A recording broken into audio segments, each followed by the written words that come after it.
abantu badukurikiye banyumve neza, ntabwo antikristo arigaragaza, ahubwo bariho baramutegurira ku kigero azidekarara ntawe uvuga ngo hoyo.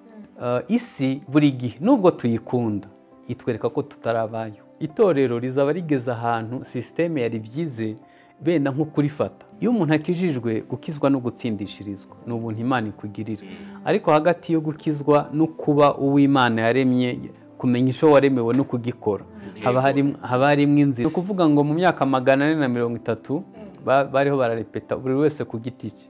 Umupagani yagize irari ahita asambana akaruhuka. Umupagani iyo umuntu adakijijwe ntabwo yabura amafaranga, aba afite ukuntu agabanyaho akagavura akagerageza, ariko umukristo arihangana apfira muri Nyagasani agasenga akihangana.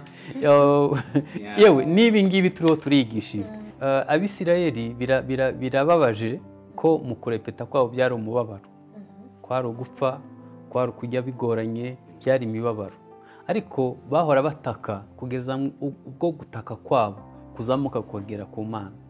Hano mu isi intwari irataka inyenyeriwe, n'ubundi itorero riri mu mubabaro, ariko umuntu atera intambwe akumva amanuka, ariko ku Mana ariho arazamuka. Abakristo bo ntibakibabazwa n'abarimbuka, bagenda batakaza ubutware kubera batakaje ubusabane bwabo n'Imana.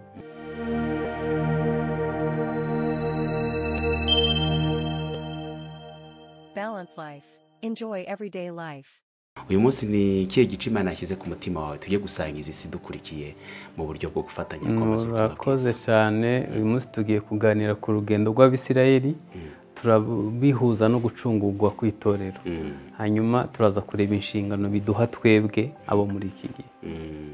Uru rugendo rw'Abisirayeli turuzi muri Bibiliya, turuzi uko byagenze, ariko mbere yaho hari ikibazo ubundi ntazareka guhora nkubaza buri gihe kubera ko izi nsanganyamatsiko zirahura. Pastor Ngero, twibutse misiyo Yesu yadusigiye ni iyihe?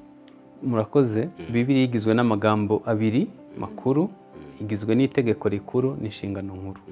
Itegeko rikuru no gukunda Imana n'umutima wose n'ubwenge n'imbaraga, no gukunda mugenzi wawe. Inshingano nkuru no kujyana ubutumwa bwiza. Mbese birasa nkaho ari ugukwiza urwo rukundo mu bantu batararumenya kugira ngo ubwami bw'Imana buze. Hanyuma rero Abisirayeli turabumva, twumva ngo urugendo ngo rw'Abisirayeli, twumva ngo Abisirayeli, iyo uvuze Abisirayeli ubwo wumva ko ari benshi atari umwe. Ni bande Abisirayeli? Ni bande? Duhera aho ngaho. Murakoze cyane ku kibazo cyiza. Iyo tuvuze Abisirayeli ntabwo twabavuga tutavuze sekuruza wabo cyangwa se uwo bakomotseho, yitwa Aburahamu. Yari atuye muri Uri y'Abakarudaya, ni hafi ya Irani na Iraq. Hanyuma Imana imuhamagarira kujya mu gihugu izamwereka.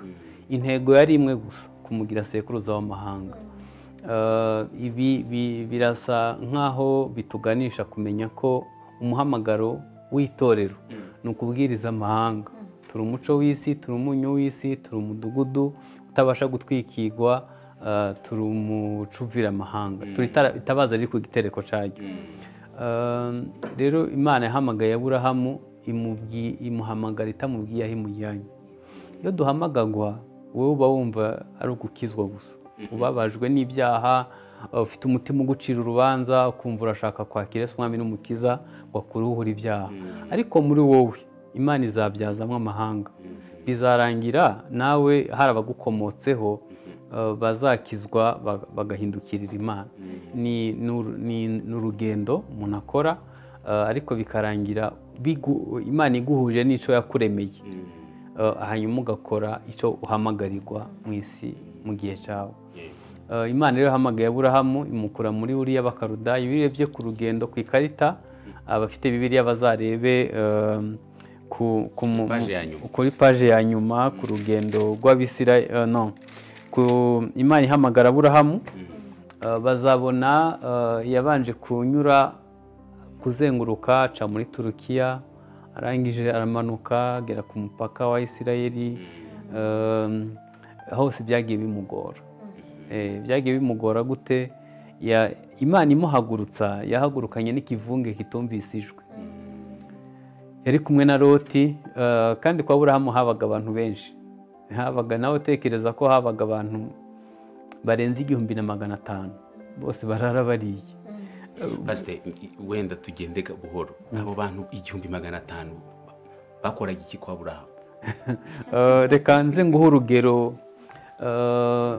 urugero rumwe igihe Loti yari yafashwe Aburahamu ajya kurwana na pasite abantu 1500 turimo turabashyira nk'ahantu mu kibuga tukajya tubona ko ari benshi mu rugo rumwe, noneho bari baje impamvu yo kuhaba yari urakoze. Reka ntange urugero rumwe igihe Aburahamu yajyaga kurwana n'abantu batwaye Loti bamufashe bunyage, yagiye mu bunyage, yatwaye abagabo 370 batorejwe mu rugo rwe udashizemo abagore n'abana, kandi kiriya gihe barabyara seriyezuma nta mikino barabyaraga. Niho bahera bavuga ko bashobora kuba bari hafi 1500 babagiwe. Yari afite inka, yari afite imikumbi. Birumvikana rero ko Imana ihamagara Aburahamu, niwe yumvise ijwi wenyine, ariko ubanza nk'uragira inka yamubwira ati bose uragiye? Ndagiye. Na madamu murajyana? Ati nanjye nzana uwanjye. Agahita azana n'abana n'umudamu n'abandi bantu batumvise ijwi. Usibye ko yakoze irindi kosa, agahagurukana na se na nyina, kandi muribuka ko mu kazi bakoraga byari ukubaza ibigirwamana. Imana rero ifata igihe cyo kumuzengurutsa kugira ngo babanze, se na nyina bapfiriye mu nzira, arabashingura. Kandi ikindi nagira ngo mbwira abadukurikiye gikomeye, kuva ahaguruka yumvise ijwi kugera aho atandukane na se na nyina na Loti, nta jwi yongeye kumva. Iyo umuntu akijijwe, gukizwa no gutsindishirizwa ni ubuntu Imana ikugirira, ariko hagati yo gukizwa no kuba uw'Imana yaremye, kumenya icyo waremewe no kugikora, haba harimo inzira yo guhinduka ku ngeso. Ugenda utandukana n'ibintu byinshi bitandukanye kugeza igihe uzamenya ngo ndinde muri Kristo Yesu. Niyo mpamvu nifuje ko duhuza urugendo rw'Abisirayeli n'ubuzima bw'ubukristo, hanyuma turebe ngo ni ryari umuntu ashobora kugira mu gihugu cy'isezerano akaba uw'Imana yifuza, ubwami bw'Imana bukaza. Uyu munsi rero reka tubwire abantu ko ibibazo biraba bike cyane bishoboka, ahubwo tugiye kumva neza uburyo ibi bintu bibiri bishobora guhuzwa n'ubuzima bwacu tubamo bwa buri munsi, hanyuma turaza gusoza buri muntu agira icyo akura mu isomo Janvier. Ngira ngo niko bimeze ko abantu benshi dusoma Bibiliya nk'amateka, tugatambuka twumva na amateka yigeze abaho, ariko none uyu munsi tugiye kumva ngo aya mateka arahurira he n'ubuzima bwanjye bw'uyu munsi. Hanyuma nibisoza noneho ndareba ngo ese noneho ni iki nkwiriye gukora kugira ngo nuzuze umugambi w'Imana ku buzima bwanjye. Yego pastor, ayacara bamake buriye.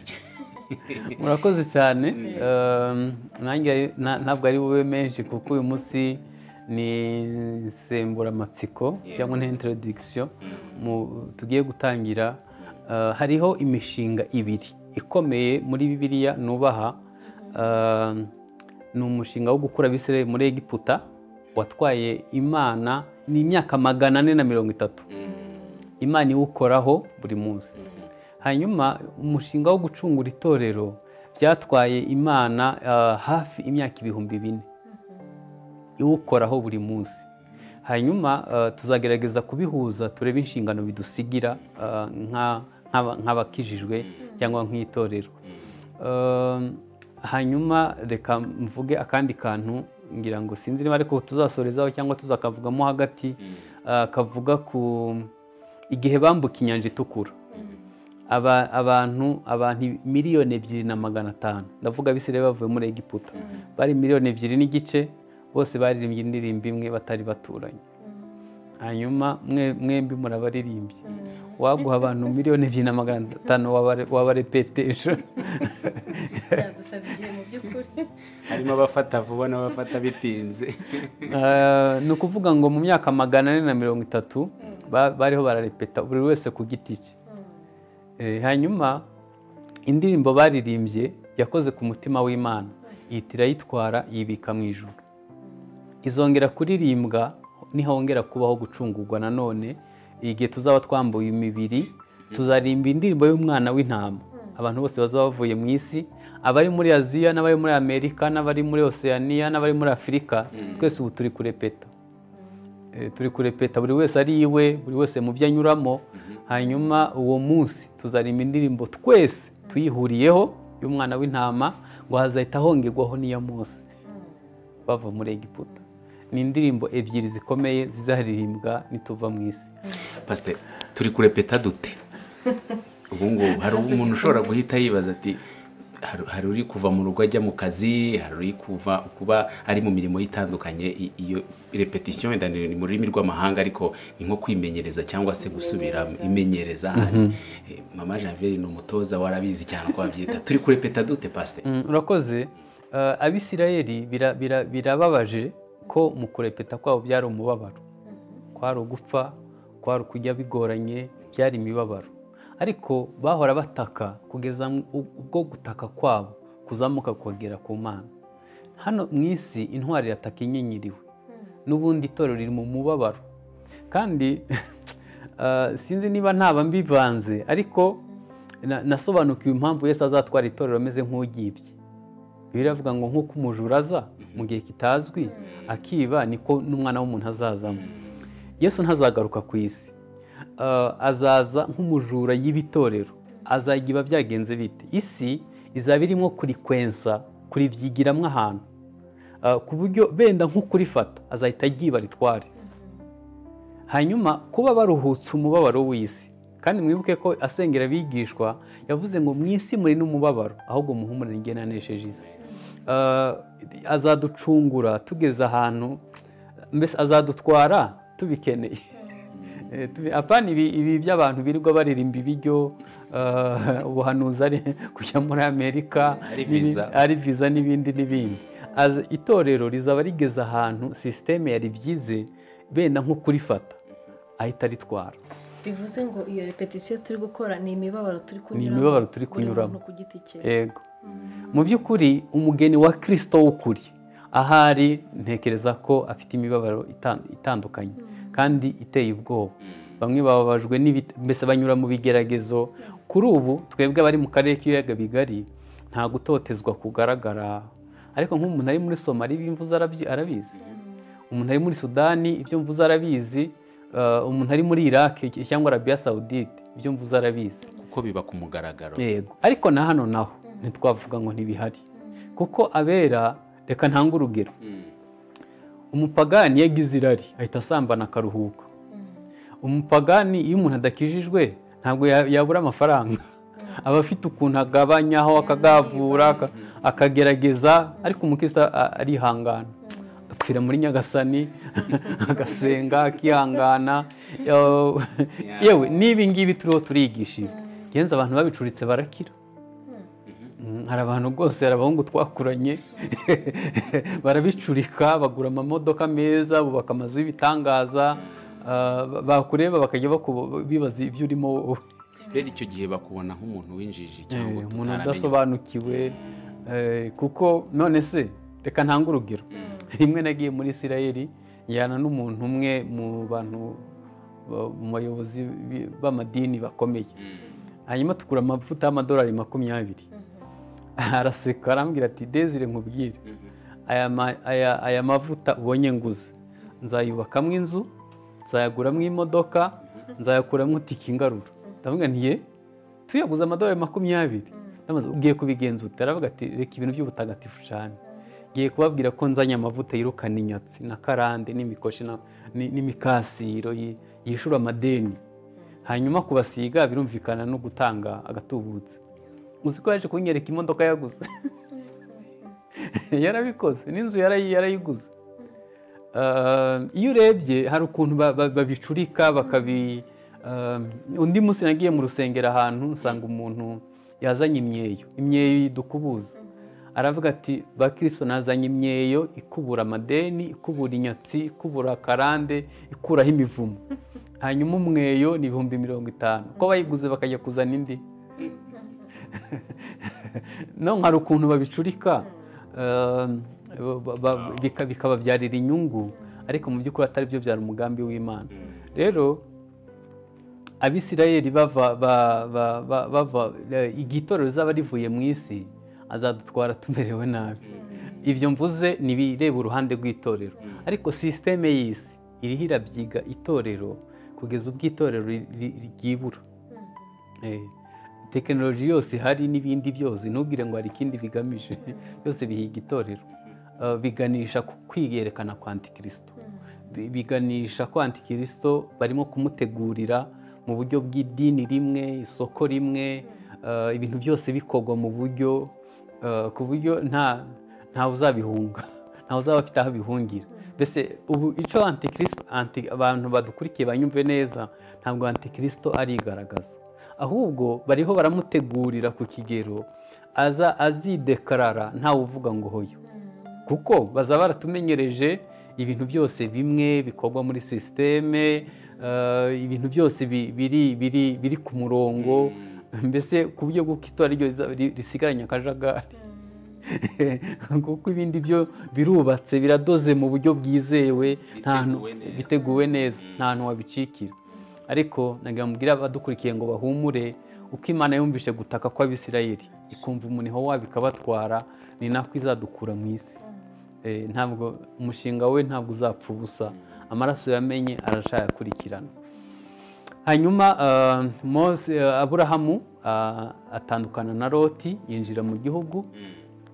Nihuse kuri Aburahamu, intego yari imwe, kwari ukumugira sekuruza w'amahanga. Nicyo yamuhamagariye, ntabwo yamuhamagariye kubyara. Abantu badukurikiye banyumve neza, kubyara byari inzira yo kugeza Aburahamu ku kuba sekuruza w'amahanga. Amafaranga Imana izaguha, abana uzabyara, inzu uzubaka, bizinesi uzagira, icubahiro uzagira, intego ni imwe, kugira ngo izina ry'Imana ryubahwe, ni ukugira ngo ube sekuruza w'amahanga. Imana ntireba umuntu ku giti cye, irebera mu isura y'amahanga. Iyo rero Imana iguhaye imodoka, ikuguha amafaranga, mbese reka mbivuge mu ijambo rimwe, ibintu byose uzabona bigaruka kuri wowe, amafaranga yawe, imyenda yawe, icubahiro cyawe, ibintu bitarimwo abandi bantu, uzaba wishe itegeko rya kabiri, gukunda mugenzi wawe nk'uko wikunze. Uzaba utamenya icyo waremewe cyangwa icyo wabiherewe, ni ukugira ngo izina ry'Imana rimenyekane mu batararimenya. Aha mbivuge no ku matorero, urabona amatorero twese tugerageza kubaka ubwami bwacu, ibisengero by'ibitangaza, ariko nibaza muri Iraki nta rusengero bafite, kandi niho itorero rikura kuruta ahandi. Kubera iki? Nyine bari ahantu bitabashobokera, ariko bazi icyo baremewe, ntabwo bibabuza kubwiriza ubutumwa bwiza. Reka ngaruke gutya, niba twubaka ubwami bwacu, ntidutekereze ku bandi bantu batugose uhereye hafi yacu no kugera kure, kuko yaravuze ngo mugere ku mpera y'isi, tuzaba turimo gutakaza intego y'icyo twaremewe. Umuhamagaro rero wa Aburahamu kwari ukumugira sekuruza w'amahanga. Yabyaye Isaka, hanyuma Isaka abyara Yakobo. Yakobo nawe yarazengurutse, ntabwo ndi buvuge inzira, urugendo rw'imyaka 20 azenguruka kwa Labani, bamuriganya, ibintu bimeze nabi, ariko umunsi yambuka icyambu cya Yaboki, Imana ikamukora ku mutsi. Uwo munsi yavuze ngo ubaye Isirayeli, akomokwaho n'imiryango 12. Iyo umuntu amaze gukizwa, urugendo rwe rwo guhinduka rukwiye kumuganisha mu kuzana abandi kuri Kristo. Hari abantu badukurikiye bamaze imyaka myinshi mu rusengero, ariko akamara nk'umwaka wose atazanye umuntu n'umwe kuri Yesu, atazanye umuntu n'umwe kuri Kristo, kandi ntacyo Imana yamwimye kugira ngo abe yazana abandi ku gakiza. Nyuma ya Yakobo, nababwiye ko nawe yahindutse ukomokwaho n'imiryango 12. Abayuda barashahari, ni igihamya cy'ibimvuze. Imana yahamagaye Yosefu imujyana muri Egiputa. Ngira ngo ubushize abadukurikiye twavuze ko hari igihe umuntu atera intambwe akumva amanuka, ariko ku Mana ariho arazamuka. Byaje kurangira Yosefu Imana imukoresheje mu buryo bw'amahanga, yamugize mukuru muri Egiputa. Ni ibintu mu mahame y'isi bitashobokaga. Yari umwenegihugu, ntiyari yarize, yagiye afite imyaka 16, afungwa hafi imyaka 12, yabayeho nabi, ariko mu muhamagaro w'Imana yamurebamwo amahanga, kuko mu nzozi yarose yavuze ngo yabonye ukwezi n'izuba n'inyenyeri bimwunamira. ubwo ubu turiho turavuga uko abisirayeli bamanutse muri Egiputa. Babanjirijwe imbere na Yosefu. Yosefu yaje kuyobora ibihugu 120 kuko icyo gihe yari ampire, ntabwo bari igihugu kimwe. Egiputa yari leta zunze ubumwe. Hanyuma abantu bose bamenya Imana. Metode yo kwa Yosefu n'umunsi yacakoreshwa muri kontabilite, yacakoreshwa mu buyobozi n'ibindi bintu byinshi. Byaje kugera igihe umuryango w'abantu 70 bamanuka bamusanga muri Egiputa. Harakanuka nakunze, itorero rikwiye kumenya ko turi abantu badasanzwe. Uzi ko ngo yabafashe ngo batwara ahantu hitwa Gosheni, ngo kuko umuntu wese uragira yari umunenwa cyangwa yari umuntu utishimiye muri Egiputa, kandi bo bari bafite imikumbi. Ariko gutura ukwa bonyine byari bifite igisobanuro. Itorero turishanga ryera, turabana Imana yaronse, turabami n'abatambyi mu bwami bw'Imana. Ntabwo dukwiye kwivanga, ntiturabega, ntiturabanyiginya, ntiturabahutu, ntiturabatutsi, ntiturabazungu, ntiturabirabura, turishanga ryera. Iyo ubona umukristo rero yivanga n'abandi bantu, ngo tante yavuze, ngo anko yavuze, kandi ibyo yavuze wenda ni ukujya kuraguza, cyangwa se yakubwiye ngo runaka simushaka kubera izi mpamvu, bikabona ntibihuye n'ukuri kw'ijambo ry'Imana, ntabwo dukwiye kubakira kuri ibyo. Ntabwo tukireba amasekuruza, turi abana b'Imana, turi ubwoko Imana yashyize ku ruhande. Mu isi hari abantu babiri, hari abapagani, hari n'abana b'Imana. Hanyuma abana b'Imana babyawe n'umusaraba bakundana nyine nk'abavukana. Hanyuma ab'isi nabo nyine n'ab'isi. Baba muri Egiputa. Nihuse Imana yaje gukora igitangaza, havuka umucunguzi ari witwa Mose. Avuka mu gihe kibi, abana b'abahungu bariho barapfa.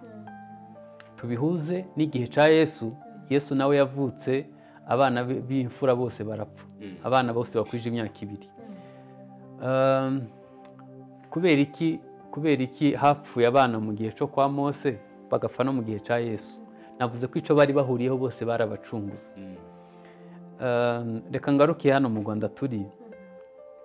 Abantu benshi barebera jenoside yakorewe Abatutsi muri 1994 mu isura y'Abahutu n'Abatutsi. Ngiye narenze aho, birenze ko Abahutu bisha Abatutsi, ahubwo Satani yafuhiye ikintu kiri muri aka karere, ahateza ibyago. Kuko muri Egiputa bagira ngo Mose apfemo, kandi ari umucunguzi. Mu gihe cya Yesu naho bagira ngo Yesu apfiremo, kandi Imana ntipfa, umugambi w'Imana ntupfa. Ngo agendere muri abo bana b'abahungu bari kwicwa. Yego. Hanyuma mu masezerano u Rwanda rufite ni uko ububyutse buzakomoka hano bugakwira isi yose. Satani yabibonye kera, hanyuma ahita harunda ibyago, haba akaga nka jenoside yakorewe Abatutsi 1994, kugira ngo n'umugambi w'Imana nawe upfiremo. Ariko umugambi w'Imana uracyakomeje, ntushobora gupfa kuko habaye ibyago. Kuko nyanibaza, aka karere k'ibiyaga bigari niho hantu hari abakristo benshi ku isi, ariko niho hari ibyago byinshi, niho hari intambara zitahava, niho hari ubukene butahava, niho hari ibibazo birenze uko wabitekereza. Ibyo bintu byose byirunda hejuru y'umugambi w'Imana kugira ngo uburizwemo, ariko itorero rizacungurwa. Kandi icyo Imana yagambiriye hano kizaba, nubwo haba ibirenze ibyo twahuye nabyo, umugambi w'Imana ntupfa. Yesu byarangiye acunguye itorero. Mose Imana imuhisha mu butayu, arangije akura Abisirayeli muri Egiputa, n'umugambi wayo urakomeje ku buzima bwacu. Ibyo mvuze ni rusange, wenda mvuze ibikomeye byabaye mu gihugu, ariko n'umuntu ashobora kuba anyura mu bintu bitandukanye biremereye. Kibaza kubera ko ingeragezwa, kubera ko inca mu bintu biteye gutya. Satani abagira ngo nyene n'icyo Imana yagambiriye kuri wowe gipfiremo, ariko umugambi w'Imana ntupfa. Yaduciye mu biganza nk'imanzi, ahora ibyaca bikurikiranira hafi. Niyo mpamvu umurokore nusanga nubona umuntu asenga ukabona yageragejwe, ntuzabyivangemo kuko birashoboka ko mu gitondo Imana yamwibuka. Umuntu w'Imana aratungurana.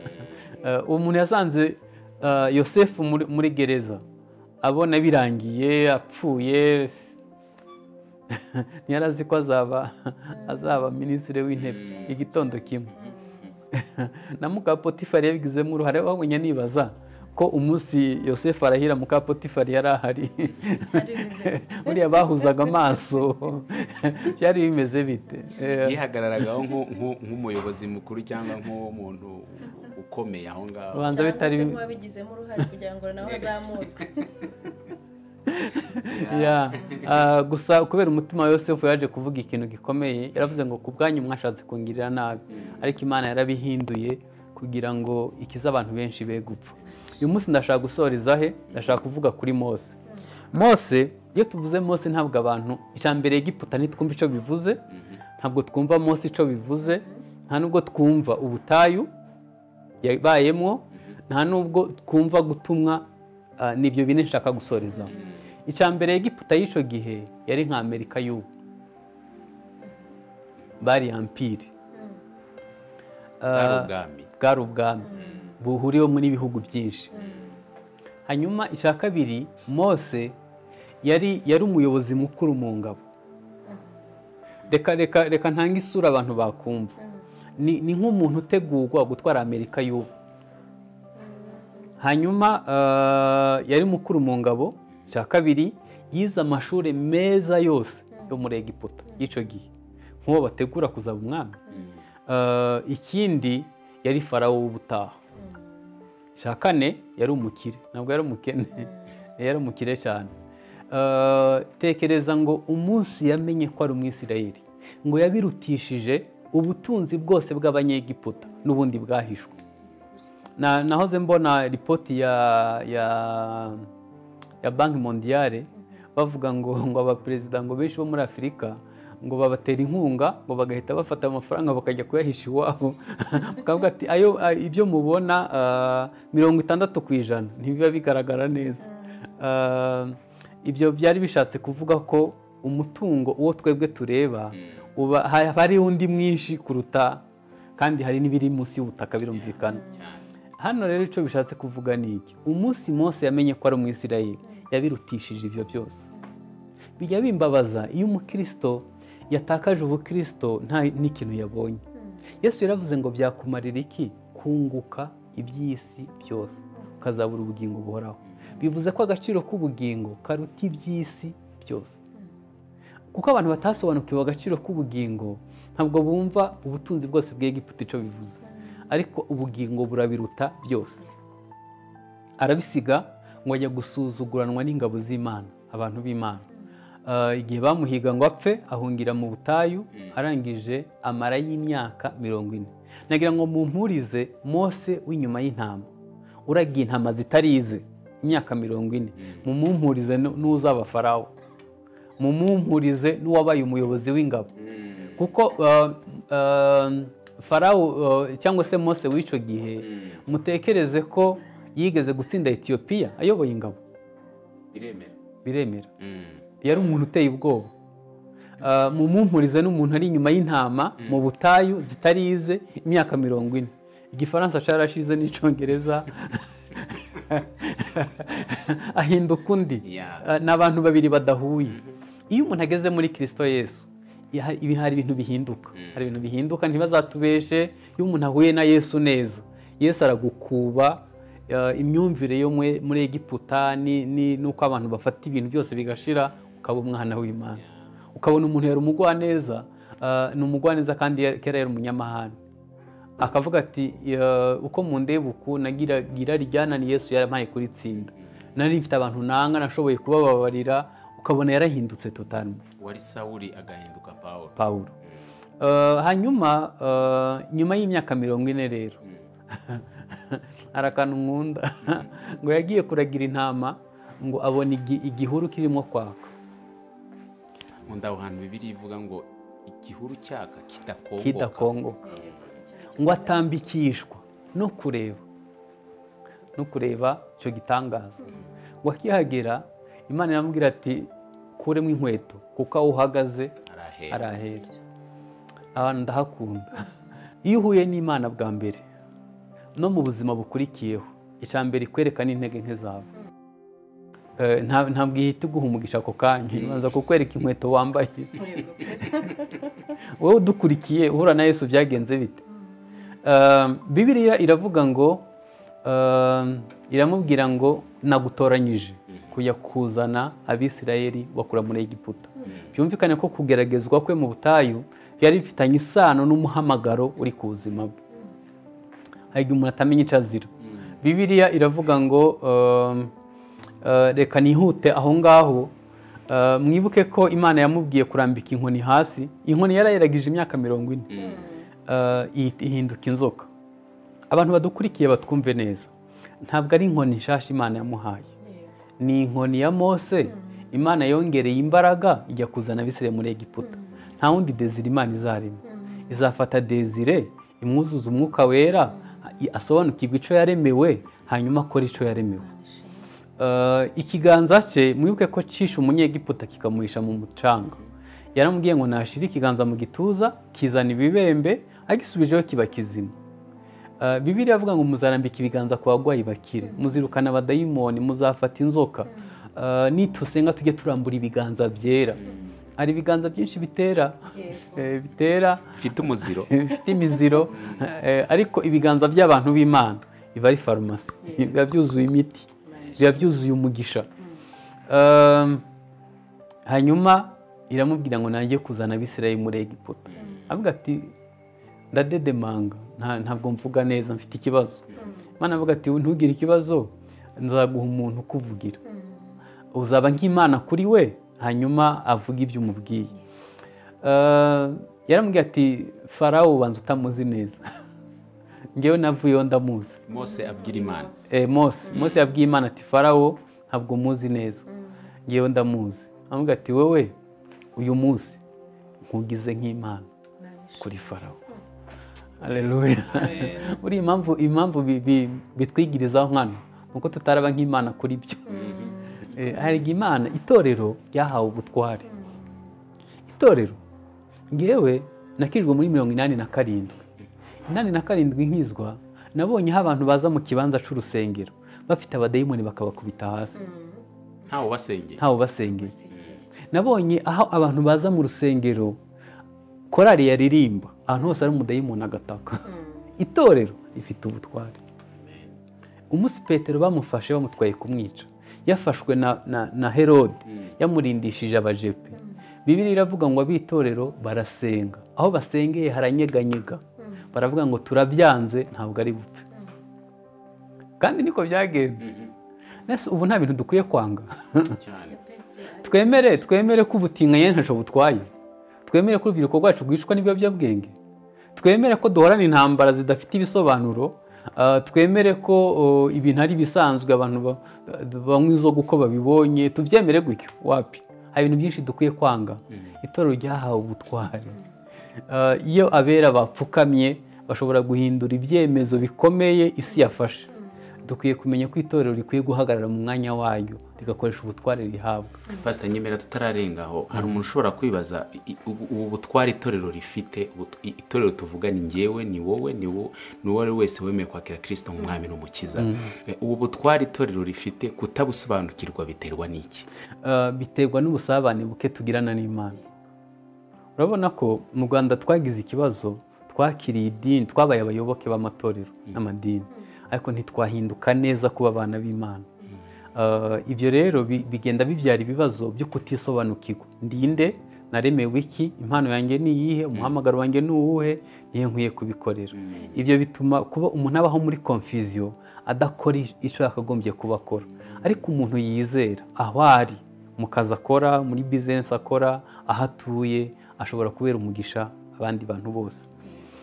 Kandi ashobora kugira influence ishobora gutuma, mbese ashobora guhindura abatarizera bari muri ako gace.